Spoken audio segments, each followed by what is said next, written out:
21. Aurora. Afternoons in Sitting Pretty, my great-aunt's favourite cafe, were always saved for sipping sugary drinks and discussing dreams like they were inevitable. What would you do if you knew you couldn't fail? Auntie Grace would ask me, admiring the buttery sunlight glazing over the mountainous backdrop to Willow Ridge. I wonder if she posed the same question to herself when she was burned out in her corporate job. If it was the catalyst to her starting Sunset Ranch. Throughout my teenage years, there were plenty of dreams that now I wouldn't be interested in, but I'll always remember the time I admitted that I wanted to write a book one day. Marvelous, and so you shall, she said, clinking her glass of sweet tea against mine. Like it was as easy as that. Declare what you wished for, knock some drinks together, and it would happen. But even I know dreams need manifestation techniques I like to follow, I suppose. Come true. Still, she wasn't wrong. I wrote that book. It became a bestseller in the self-help sphere, and now everyone is expecting me to write a second. Especially my agent, whose video chat should be popping up on my laptop screen imminently. I might have managed to delay meeting with her since Jake cheated on me, but there were only so many excuses I could make up. That's one of the downsides when it comes to influencing. Everyone knows what you're up to, including your agent.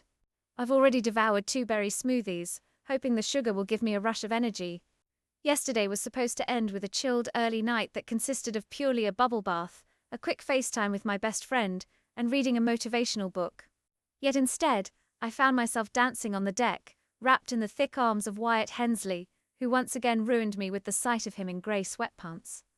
I struggled to sleep all night because every inch of my body was overheating with lust for Wyatt, and the memory of him digging his fingers into my hips pooling too much need between my legs. The desperate glisten to his dark eyes when he frantically knocked at my door to discuss the revelation of Pinky was etched in my mind, making me wonder how I could make him look at me like that again. But then, every time I let myself get too carried away with those thoughts, that stab of rejection would come through, reminding me how he pushed me away when we were dancing. Again, and there wasn't even an ex-girlfriend to worry about this time. Even if Wyatt does find me attractive, it doesn't necessarily mean he wants anything more from me. I remember what Sawyer and Wolfman said about his rule, how he always makes it clear to girls about what he wants. I can't help but feel like if he really did want me in that way, he would have told me, right? Either way, I shouldn't let myself worry over a guy right now when there are so many more important things happening. Like the retreat. Like my blogging, where my followers are drinking up the new perspective shift I've been taking. Like my writing for the magazine, which seems to be flowing with inspiration, unlike my book. Rory, my agent's face pops onto the screen, her white blonde bob razor sharp, alongside a bright, welcoming smile that instantly coerces out mine. You are glowing. How is Colorado? Hey, Chrissy, thanks so much. Yeah, Colorado is great. Super peaceful. It's been good to come back after all these years. I quickly glance around the cafe, taking in the mint green tiled walls lined with black and white photographs of Willow Ridge and its residents. Warmth climbs into my chest at how it still looks exactly the same as when I used to visit with Auntie Grace. I bet. Chrissy beams again. It sounds like you've really needed it with everything that's been going on. But I have to say, I absolutely love the slight shift you've taken with your socials and articles. It feels so much more raw. Like you're giving people the real Rory, and that's great. Chrissy has always been so supportive of my work. She was the one who sought me out after following me for years and proposed the idea of writing a book, unaware that LD already started planning one. She gave me the opportunity to combine all of my learning into one beautifully bound hardback and championed me the whole way. Just like she's still doing now, which I'm so grateful for. That means so much, thank you. The ranch has really given me the space to reflect and tap into that version of me. On that note, Chrissy's voice takes on a more professional edge, making me know what's coming next. Has it also given you the space to tap into the best-selling author version of yourself? Well, I nibble on my thumbnail. Because the editors at Quartz are asking, and it's just that I've been struggling to think of any they want you to write about your ranch. I adjust my headphones, wondering if I didn't hear her properly. Wait, what? Chrissy claps. I think it's a great idea too. It can be a book about how you manage the grief and heartbreak through tapping into your creativity and transforming the ranch into a retreat. Quartz says the real-life example of what you've gone through will really sell. But, look, Chrissy presses me with another enthusiastic smile. I'd really like you to think about it. We can brainstorm after the first trial in a week's time, yeah? I'm here to help, and together I know we'll get another bestseller on the shelves, don't you worry. I'm speechless. This was not how I expected this meeting to go. Part of me is relieved, flattered too, that everyone seems to be supporting me in the retreat. But I'm also a little overwhelmed at the unexpected interest from my publishers. I'll leave you to consider it, Rory, and I'll send you a meeting invite. Good luck with starting the retreat. I can't wait to hear all about it. With that, Chrissy signs off, and I drop my head into my hands, staring at my laptop keyboard.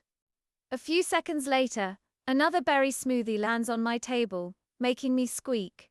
I whip my head up and find Wyatt towering over me, grinning. I swear the sight of him instantly loosens all the muscles in my tense shoulders, particularly since he's wearing a backwards cap that makes me want to melt on the spot. He drops into the chair opposite, sipping a coffee. "What are you doing here?" I blurt out. Wyatt's brows draw in. "Firstly, you're welcome for the smoothie." I bite my lip with regret, hoping the sweet smile I offer back will make up for my abrupt greeting. And secondly, I was in town to pick up stuff for dinner tonight. Right, because I suggested he do it in the main house so I could learn more about him and his family. To take advantage of every moment I could to dive deeper into Wyatt Hensley. "Thank you," I say, before easing the smoothie towards me and taking a long slurp. The sudden brain freeze makes me wince and Wyatt snorts. "Anyway, your face suggested you could use a pick-me-up." "What's wrong with my face? How much time have you got?" Wyatt tries to hide his smirk with his coatee, which almost spills when I kick him under the table. "Oh, fuck. Calm down, I'm only joking." "There could never be anything wrong with your face, Aurora," he says so nonchalantly with a shake of his head. When his eyes catch mine, he quickly clears his throat. "I just mean, you seemed concerned during your meeting. How did it go? I don't know." I swirl the smoothie around with my straw. "My publisher wants me to write my next book about the ranch and the retreat. And that's a problem because it's a bit preemptive, don't you think?" Wyatt just raises his brows. I groan and rest my chin on my fist.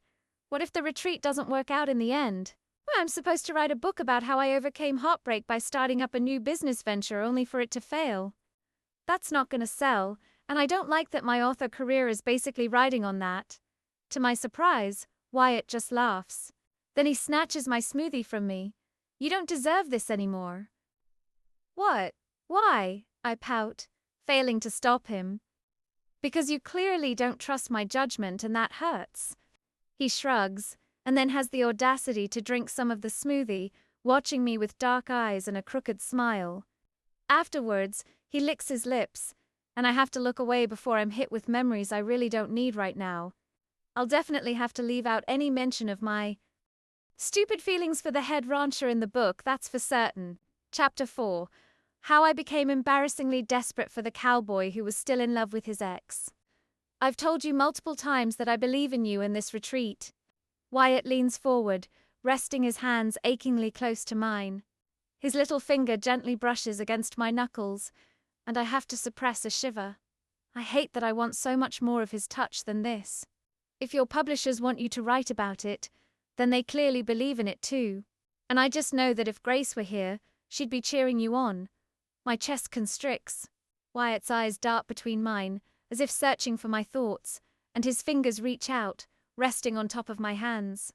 Calm slowly floods my body, and once again, he's saving me from my doubt. How long will it take for me to be strong enough to save myself? Regardless, he's right. Auntie Grace wouldn't let me second-guess this book idea. She'd already be marching down the street announcing to everyone about it. What would you do if you knew you couldn't fail? "PD start a retreat on a rundown ranch. And then I'd write a goddamn book about it. That's what I'd do. Just like how Auntie Grace gave up her job to run a ranch, as if she knew it would be worth it. I just need to find that same belief she had. You know, she told me something once before I went off to college. Wyatt begins again, voice rumbling with warmth. There's a faint curve to his lips, eyes sparkling with memories. Twig at how much time he must have spent with her as well. She said that sometimes the hardest thing we can do is trust blindly in who we are. I think she knew even before me that I'd end up wanting to leave everything for the ranch. And honestly, those words helped me make that decision, which, despite everything, was still the best decision I ever made. Because you got to meet me, obviously, I jest, pushing out a smile and a wink. Wyatt scoffs, eyes rolling, but still says obviously. Our eyes lock and linger for a few tender beats. The constant buzz of the cafe around us has disappeared, and all I can focus on is where he's harboring my hands. Where my skin tingles in response to his touch. Where I'll feel like I'll always be safe. So Wyatt pulls away, and all the surrounding noise rushes in. The whir of the coffee machine, the clink of cups, and the soft chatter of the customers. Wyatt finally hands me back my smoothie. I'm gonna need you to start trusting in yourself, please. All these goddamn DMCs are ruining the whole cool, unemotional reputation I've got. Bowing, right? And if I'm not careful, all these DMCs full of locked eyes and stolen touches are going to make me fall for him. Hard.